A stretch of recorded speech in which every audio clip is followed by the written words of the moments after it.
ಚಂದನವನದ ಖ್ಯಾತ ನಟಿ ರಮ್ಯಾ ಮಾಲೀಕತ್ವದ ಗಾರ್ಮೆಂಟ್ಸ್ ನಲ್ಲಿ ಕಾರ್ಮಿಕರಿಗೆ ಅನ್ಯಾಯ ಎನ್ನುವಂತಹ ಮಾಹಿತಿ ಲಭ್ಯವಾಗ್ತಾ ಇದೆ. ಏಕಾಏಕಿ ಇದು ನಟಿ ರಮ್ಯಾ ಮಾಲೀಕತ್ವದ ಗಾರ್ಮೆಂಟ್ಸ್ ನಲ್ಲಿ ಕಾರ್ಮಿಕರಿಗೆ ಅನ್ಯಾಯ, ಲೇಬರ್ಸ್ಗೆ ಇಂಜಸ್ಟಿಸ್. ಏಕಾಏಕಿ ಮಹಿಳಾ ಕಾರ್ಮಿಕರನ್ನ ವಜಾ ಮಾಡಿರೋ ಆರೋಪ. ಚೌಧರಿ ಗಾರ್ಮೆಂಟ್ಸ್ ಬಳಿ ರೊಚ್ಚಿಗೆದ್ದ ಮಹಿಳಾ ಕಾರ್ಮಿಕರು. ಚೌಧರಿ ಗಾರ್ಮೆಂಟ್ಸ್ ಸಂಬಳ ಕೇಳಿದ್ದಕ್ಕೆ ಹೊಸ ನಿರ್ವಾಹಕನಿಂದ ಕಾರ್ಮಿಕರ ವಜಾ. ಹರಿಪ್ರಸಾದ್ ನಿರ್ಧಾರದಿಂದ ಬೀದಿಗೆ ಬಿದ್ದ ಕುಟುಂಬಗಳು. ಚಿಕ್ಕಬಳ್ಳಾಪುರ ಟೋಲ್ ಬಳಿ ಇರುವಂತಹ ಗಾರ್ಮೆಂಟ್ಸ್ ಅದು. 2 ತಿಂಗಳಾದರೂ ಕಾರ್ಮಿಕರಿಗೆ ಸಂಬಳ ನೀಡದ ಆರೋಪ ಕೇಳಿ ಬಂದಿದೆ. ನಟಿ ರಮ್ಯಾ ಮಾಲೀಕತ್ವದ ಗಾರ್ಮೆಂಟ್ಸ್ನಲ್ಲಿ ಹಿಂಗ ಕತೆ. ಏಕಾಏಕಿ ಮಹಿಳಾ ಕಾರ್ಮಿಕರನ್ನ ವಜಾ ಮಾಡಿರೋ ಆರೋಪ. ಪಾಪ ಇಲ್ಲಿ ಆಶ್ಚರ್ಯ ಅಂದ್ರೆ ಆಕೆ ಮಹಿಳಾ ಲೇಬರು, ಚೌಧರಿ ಗಾರ್ಮೆಂಟ್ಸ್ ಅಂತ ಅದ್ರ ಬಳಿ ಇರೋದಂತೆ. ನೋಡಿ, ಅಲ್ಲಿ ಆಕ್ರೋಶಗಳು ವ್ಯಕ್ತವಾಗ್ತಾ ಇದೆ. ನಟಿ ರಮ್ಯಾ ಅದರ ಮಾಲೀಕರಂತೆ. ಸೊ ನಟಿ ರಮ್ಯಾ ಸಾಕಷ್ಟು ಹೆಣ್ಣು ಮಕ್ಕಳ ಪರವಾಗಿ ಧ್ವನಿ ಎತ್ತುತ್ತಾರೆ. ಆದರೆ ಅವರ ವಿರುದ್ಧ ಕೇಳಿಬರ್ತಿರುವಂತಹ ಆರೋಪ ಒಂಥರದ್ದು ತದ್ವಿರುದ್ಧವಾಗಿರೋದಲ್ವಾ.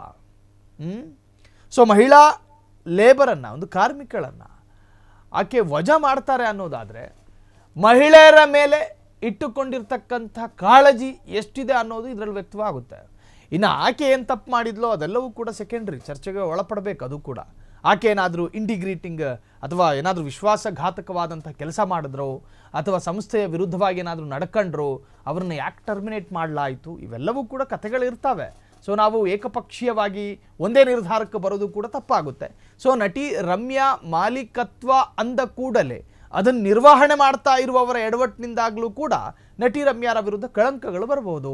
ಅದನ್ನು ಮೇಂಟೈನ್ ಮಾಡ್ತಿರೋರು ಯಾರು, ಅದನ್ನು ಯಾರಿಗಾದರೂ ಬಿಟ್ಟುಕೊಟ್ಟಿದ್ದಾರಾ, ಯಾರಾದರೂ ಈ ಕಾರ್ಮಿಕರನ್ನು ನಿರ್ವಹಣೆ ಮಾಡ್ತಾ ಇದ್ದಾರಾ, ಅವೆಲ್ಲವೂ ಲೆಕ್ಕಾಚಾರಗಳಿರ್ತವೆ. ಏಕಾಏಕಿ ಚಂದನವನದ ಕ್ವೀನು ನಟಿ ರಮ್ಯಾರ ವಿರುದ್ಧ ಮುಗಿಬೀಳೋದು ಕೂಡ ತಪ್ಪಾಗುತ್ತೆ. ಸೊ ಆಕೆ ಅದರ ಓನರು, ಆದರೆ ನಿರ್ವಹಣೆ ಮಾಡೋದಕ್ಕೆ ಕೊಟ್ಟವರಿಗೆ ಯಾರು ಆದರೂ ಕೂಡ ಜವಾಬ್ದಾರಿ ಇರ್ತವೆ ನಟಿ ರಮ್ಯಾಗೆ. ಆಕೆ ಅದರ ಓನರ್ ಅಂದ ಮಾತ್ರಕ್ಕೆ ಆಕೆಗೆ ಜವಾಬ್ದಾರಿ ತೀರಾ ಇಲ್ಲ ಅನ್ನೋ ಅರ್ಥ ಅಲ್ಲ. ಏಕಾಏಕಿ ಮಹಿಳೆಯನ್ನ, ಕಾರ್ಮಿಕರನ್ನ ವಜಾ ಮಾಡಿರ್ತಕ್ಕಂತಹ ಆರೋಪ. ಚೌಧರಿ ಗಾರ್ಮೆಂಟ್ಸ್ ಬಳಿ ರೊಚ್ಚಿಗೆದ್ದ ಮಹಿಳಾ ಕಾರ್ಮಿಕರು. ಸಂಬಳ ಕೇಳಿದ್ದಕ್ಕೆ ಹೊಸ ನಿರ್ವಾಹಕನಿಂದ ಕಾರ್ಮಿಕರ ವಜಾ. ಹರಿಪ್ರಸಾದ್ ನಿರ್ಧಾರದಿಂದ ಬೀದಿಗೆ ಬಿದ್ದ ಕುಟುಂಬಗಳು. ಚಿಕ್ಕಬಳ್ಳಾಪುರ ಟೋಲ್ ಬಳಿ ಇರುವಂತಹ ಗಾರ್ಮೆಂಟ್ಸು 2 ತಿಂಗಳಾದರೂ ಕೂಡ ಕಾರ್ಮಿಕರಿಗೆ ಸಂಬಳ ನೀಡದ ಆರೋಪ. ಈ ಸುದ್ದಿಯನ್ನು ಗಮನಿಸ್ತಾ ಇದ್ದಾರೆ ನಟಿ ರಮ್ಯಾ ಅವರೇ, ನಿಮ್ಮ ಗಾರ್ಮೆಂಟ್ಸ್ನಲ್ಲಿ ಒಂದು ಹೆಣ್ಣು ಮಗಳಿಗೆ ಅನ್ಯಾಯ ಆಗಿದೆ ಅನ್ನೋ ಮಾಹಿತಿ ನಿಮಗೇನಾದರೂ ಲಭ್ಯವಾಗಿದ್ದೂ ಕೂಡ ನೀವು ಅದರ ವಿರುದ್ಧ ಕ್ರಮವನ್ನು ತೆಗೆದುಕೊಳ್ಳದೆ ಹಾಗೆ ಸುಮ್ಮನಿದ್ರೆ ನೀವು ಮಾಡಿದ್ದು ಅಕ್ಷಮ್ಯ ತಪ್ಪು.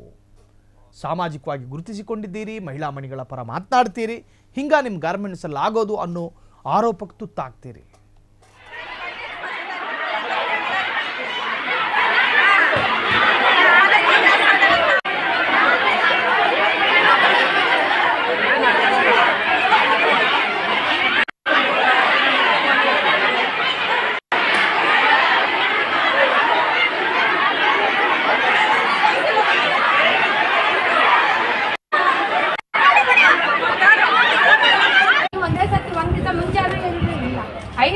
ಕೇಳಿದ್ವಿ 5 ನಿಮಿಷದಾಗ ನೀವು ಹೇಳಿದ್ರೆ ನಾವು ಎಲ್ಲಿಗೆ ಹೋಗ್ಬೇಕು, ಯಾಕೆ ಕೆಲಸ ಕೊಡ್ತಾರೆ, ಎಲ್ಲನ ಕೆಲಸ ಕೊಡ್ತಾರ ನಮ್ಮ ಮನೆಗಿರ್ಬೇಕಾ ಹೇಳ್ರಿ, ನೀವೇ ಮನೆಗಿರ್ಬೇಕಾ? ನಾವು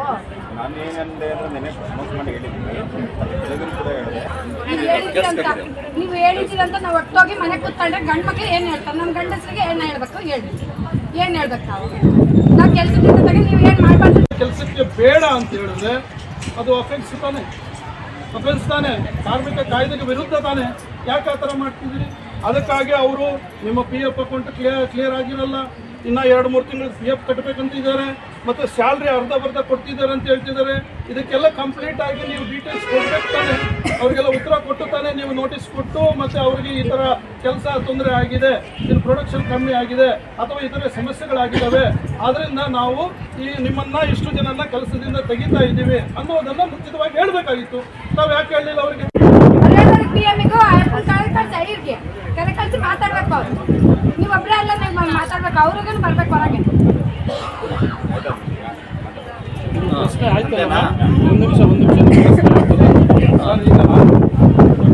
ನೀವು ಅವ್ರಿಗೆ ನೋಟಿಸ್ ಕೊಡಿ, ಇಂಥ ದಿನಗಳಿಂದ ಕೆಲಸಕ್ಕೆ ಬರಬಾರ್ದು, ನಮಗೆ ತೊಂದರೆ ಇದೆ, ಸ್ವಲ್ಪ ದಿವಸ ಇಲ್ಲ ಅಥವಾ ಇಷ್ಟು ದಿವಸ ನೀವು ಕೆಲಸದಿಂದ.